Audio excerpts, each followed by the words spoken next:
จังเลยเพื่อที่ให้พวกเจ้าเข้ามามันห่อแล้วให้30 คนมาแล้วก็ชิลงสุฟังเด้อบ่ได้ไปเมื่อเลยบ่ได้แล้วพวกเจ้าอยากได้ยังอยากได้เงินบ่มีเด้อมีบ่ได้เพราะว่าเจ้าด่าทำมาหลายเดือนแล้วเขาบ่ได้แล้วโอ้ท่านเอาพวกเราดีพวกเรางามจังสิเนี่ยในไผ่ชิลมน้ำได้เนาะบ่ได้เข้าไปพี่น้องบ่ได้พี่น้องดีกันตัวพวกเจ้า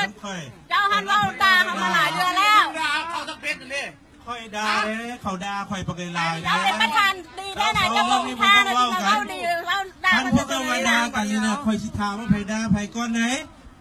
บ่โหเจ้ายังเงินเอาไปด่ามันมีกันด่ากันเกิดขึ้นมันมีหลายคนมันนี่บอกว่าเรื่องด่านะว่าแต่เรื่องเงินนี่บ่ต้องว่าเรื่องด่าค่อยสิว่าให้พวกเจ้าฟัง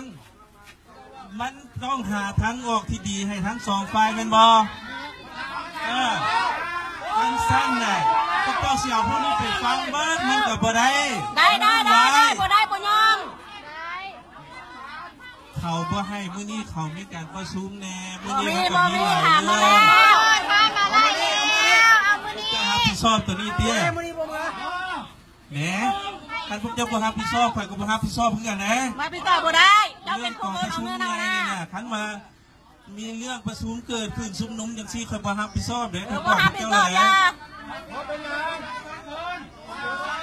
รับผิดชอบบ่ได้ให้ประธานซุกว่ากับพวกเจ้าเด้ออันนี้มันประธานเจ้าของทะเบียนส่วนค่อยเป็นมาตัวเดียวที่พวกเจ้าเห็นอยู่ซ้ำในหน้าพวกเจ้าได้เป็นมาอีกเข้าใจบ่เจ้าด่าทั่วประเทศนี่ค่อยเป็นมาตัวเดียวเด้อให้ล้มบ่ได้ให้เราล้มซะค่อยว่าภาษามา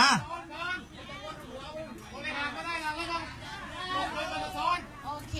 เนาะสบายดีกันทุกคนก็สบายแล้วเดี๋ยวนี้นะสบายเป็นบ่มาตากแดดร้อนเป็นบ่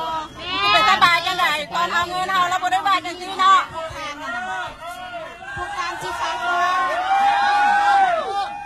ความจริงวันนี้เนี่ยข้าพเจ้าเองก็ได้เตรียมไปจัดการไปวันศุกร์แล้วเนาะมาวันที่11บ่เฝ้าให้พวกการมาเพื่อนเอาไปแล้วเนี่ยได้เงิน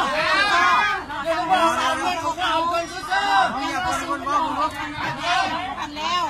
ก็ถึงเวลาพวกเจ้ามาโวยวายนี่ได้เงิน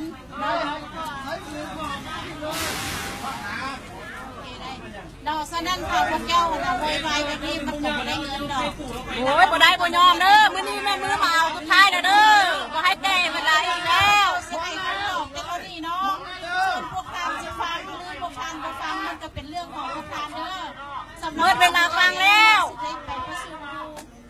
น้ำภาครัฐเพิ่นอยู่ทางไหนเนาะส่วนพวกทานเองมันให้ส่งตัวแทนเนาะส่งตัวแทนของบ่มีตัวแทนเด้อหมดทุกคนนี่ล่ะตัวแทนน่ะจากนั้นให้ตัวแทนของพวกทานเนาะให้ทุกคนฟังเด้อเป็นคนนี้เนาะขอบใจสิถามว่ามื้อใดสิได้เงิน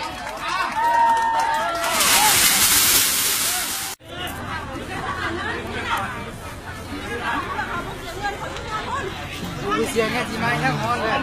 พนักงาน